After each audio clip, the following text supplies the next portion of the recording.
নমস্কার, আমি সোনালী। আপনারা এখন দেখছেন গ্রিন থাম চ্যানেল। এই গ্রিন থাম চ্যানেলে আপনাদের সকলকে স্বাগত। আপনারা অনেকেই এই গ্রিন থাম চ্যানেলের সঙ্গে সংযুক্ত হয়ে গেছে, সেই জন্য আপনাদের অনেক ধন্যবাদ। আজকে সারাদিন, আজকে কেন কাল থেকে সারাদিনে খুব বৃষ্টি পড়ছে অঝরে, আজকেও থামেনি। সেই জন্য আজকে আর ছাদে গিয়ে আমি ভিডিও করতে পারলাম না। এখন আমি আমার বাড়িতে বসে ভিডিও করছি। তো এই বৃষ্টির সময় আমরা কিন্তু গাছে খাবার দিতে পারি না। গাছে খাবার দিতে পারি না, কিন্তু খাবার তো চাহিদা থাকে। যদিও বৃষ্টিতে অনেক মাইক্রোনিউট্রিয়েন্ট ওরা পেয়ে যায়, কিন্তু তাহলেও সব কিছু পায় না। সেই জন্যে আমাদের কিছু অনুখাদ্য দিতে হয়। তো আজকে আমি সেই বিষয় নিয়ে আলোচনা করব, অনুখাদ্য বা মাইক্রোনিউট্রিয়েন্ট এবং তার সঙ্গে ম্যাক্রোনিউট্রিয়েন্ট নিয়েও আলোচনা করব। তো আপনারা সঙ্গে থাকুন, পুরোটা দেখবেন। যদি আপনাদের ভালো লাগে তাহলে অবশ্যই লাইক কমেন্ট করে যাবেন, এবং যারা নতুন বন্ধু দেখছেন, এখনো পর্যন্ত সংযুক্ত হননি গ্রিন থাম চ্যানেলের সাথে, তারা অবশ্যই সাবস্ক্রাইব করে বেল বাটনটা টিপে দেবেন।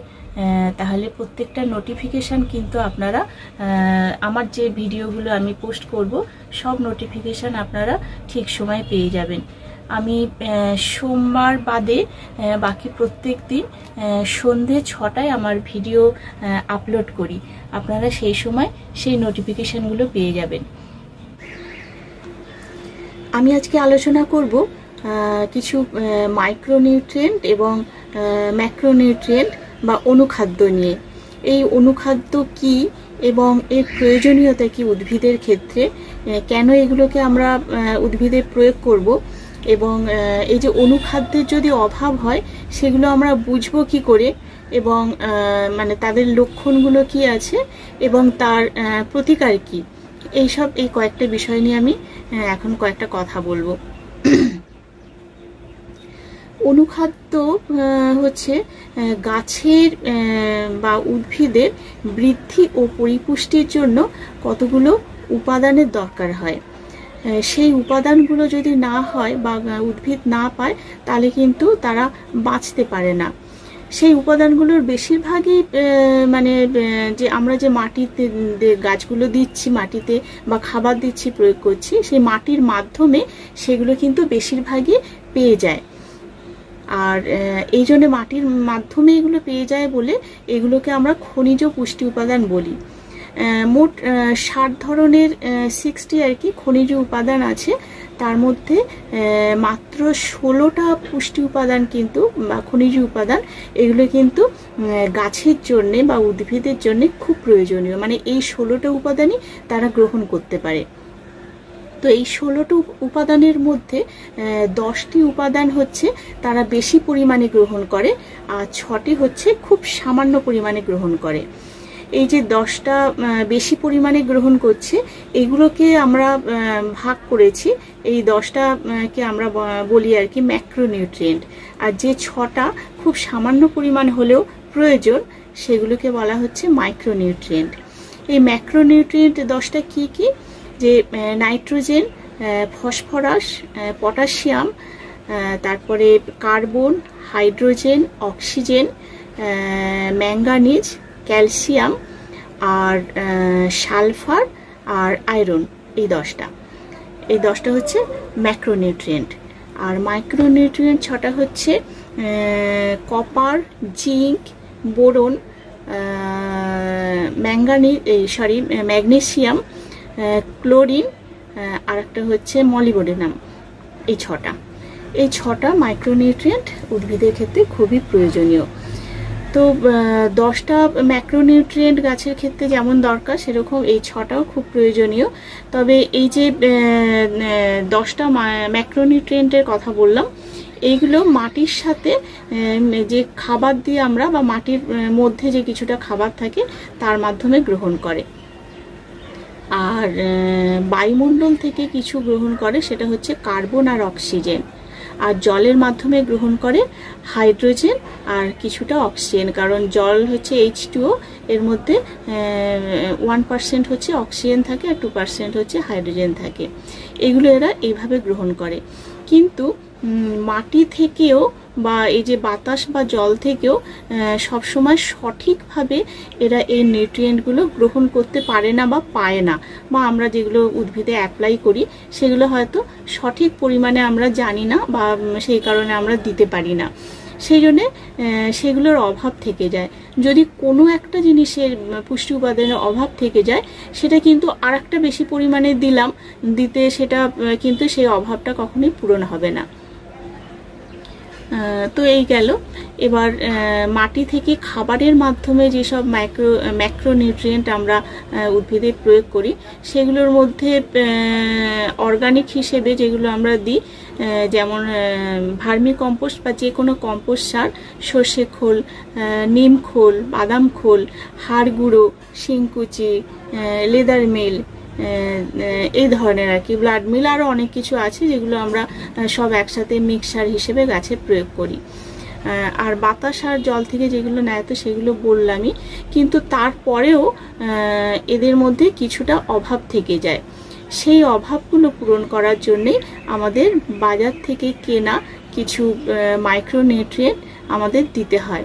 দিলে কি হয়, গাছগুলো খুব সুন্দর, সতেজ, সুন্দরভাবে বৃদ্ধি পায়, ফল ফুলটা খুব সুন্দরভাবে হয়।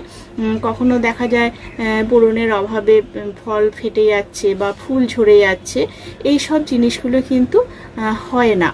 তার ফলে কিন্তু গাছগুলো খুব সুন্দর এবং সতেজ থাকে এবং ফলগুলো বেশ আকার বড় হয়।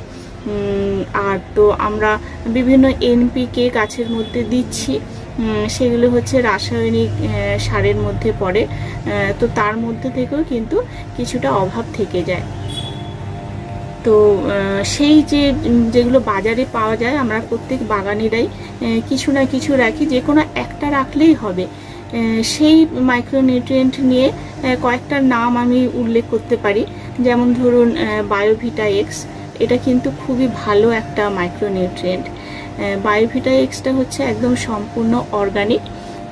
এর মধ্যে হচ্ছে সিউইড এক্সট্র্যাক্ট আছে, যেটা উদ্ভিদের জন্য খুবই প্রয়োজনীয়, খুব ভালো একটা জিনিস। এটা হচ্ছে 2 ml 1 লিটার জলের সাথে মিশিয়ে গাছে স্প্রে করতে হবে, এবং এই স্প্রে করার টাইমটা হচ্ছে কিন্তু সকালবেলা, মানে ভোরের দিকে করলে ভালো হয়। সূর্য ওঠার আগে বা সূর্য উঠছে সবে, এই সময় করলে কিন্তু এটা খুব ভালো হয়। যে কোনো মাইক্রোনিউট্রিয়েন্টের কথা বলছি বা খাবার প্রয়োগের কথাই। এরপর হচ্ছে অ্যাগ্রোমিন গোল্ড। অ্যাগ্রোমিন গোল্ডটা হচ্ছে 1 লিটার জলে 1 ml দিয়ে গাছে স্প্রে করে দিতে হবে। এছাড়া হচ্ছে যেগুলো খুব নাম করা আর কি, অ্যারিশ কোম্পানির আছে মোবোমিন, এটা খুব ভালো একটা প্রোডাক্ট। এটা হচ্ছে 2 গ্রাম 1 ml জলে ভালো করে, এটা হচ্ছে ওয়াটার সলিউবল, ভালো করে গুলে নিতে হবে, গুলে নিয়ে এটা স্প্রে করতে হবে। এছাড়া ল্যাভা, অ্যাগ্রোমিন ম্যাক্স, এ ধরনের নানা ধরনের পাওয়া যায় বাজারে, যে কোনো একটা বাড়িতে রাখলেই হবে। এছাড়াও আরও অনেক কিছু পাওয়া যাচ্ছে, নতুন প্রোডাক্ট লঞ্চ করছে, কিন্তু এই যে অ্যারিশ কোম্পানি বা টাটা প্রোডাক্ট, এই প্রোডাক্টগুলো কিন্তু খুব ভালো, আমি ব্যবহার করেও দেখেছি, এগুলো খুব ভালো, এগুলো আপনারা নিতে পারেন। আর এই যে আমরা বুঝবো কি করে যে মাইক্রোনিউট্রিয়েন্টের অভাব হচ্ছে, তো মাইক্রোনিউট্রিয়েন্টের অভাব হলে যেটা হয় সেটা হচ্ছে পাতাগুলো হলুদ হয়ে যায়, আকারে ছোট হয়ে যায়, ফল অনেক সময় মানে ফুল হয়তো এলো কিন্তু ফুল ঝরে গেল। এটার জন্য কিন্তু সবথেকে বেশি প্রয়োজন বোরন। যখন ফুল আসবে সেই সময় বোরনটা কিন্তু একটু স্প্রে করে দিলে কিন্তু ফুলটা স্টে করে, মানে ফুলটা ঝরে পড়ে না। আর ফলের যখন গুটি ধরে যাবে তখন এক সময় যে কোনো একটা মানে এই আর কি মাইক্রোনিউট্রিয়েন্ট যে কোনো একটা ফাঙ্গিসাইডের সাথে একসাথে আর কি জলে গুলে সেটাকে স্প্রে করলে খুব ভালো ফল পাওয়া যায়।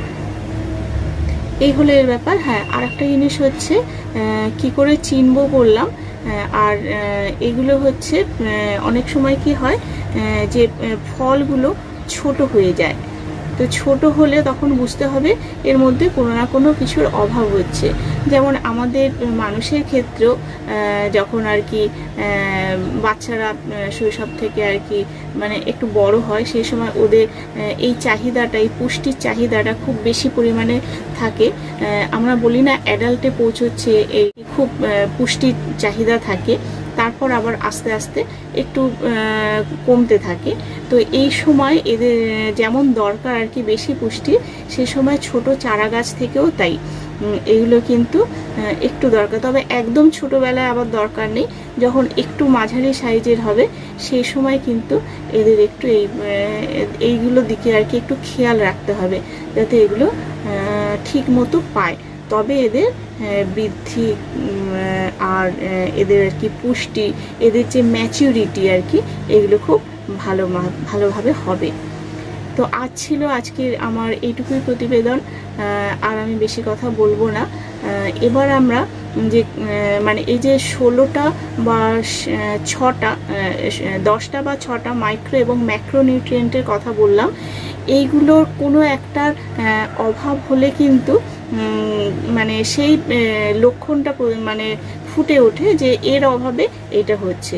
তো আমি আর একটা পরবর্তীকালে ভিডিও করব, যেটা হচ্ছে প্রত্যেকটা নিয়ে আলোচনা করব। এই যে ধরুন নাইট্রোজেন, ফসফরাস, পটাশিয়াম, এগুলোর প্রত্যেকটার কি কাজ, এবং প্রত্যেকটা তখন আপনারা বুঝতে পারবেন যে এই কাজগুলো মানে এই একটার অভাব হলে সেই জিনিসটার ঘাটতি থেকে যাবে। এটা নিয়ে আমি পরবর্তীকালে একটা ভিডিও করব। তো আশা করি আপনারা সঙ্গে থাকবেন, এবং আপনাদের যদি ভালো লাগে আবারও বলছি একটু লাইক কমেন্ট করবেন, তাহলে আমিও একটু অনুপ্রাণিত হব, উৎসাহিত হব। চলুন তাহলে আজকের ভিডিও এখানেই শেষ করছি। দেখা হবে পরবর্তী কোনো ভিডিওতে। নমস্কার।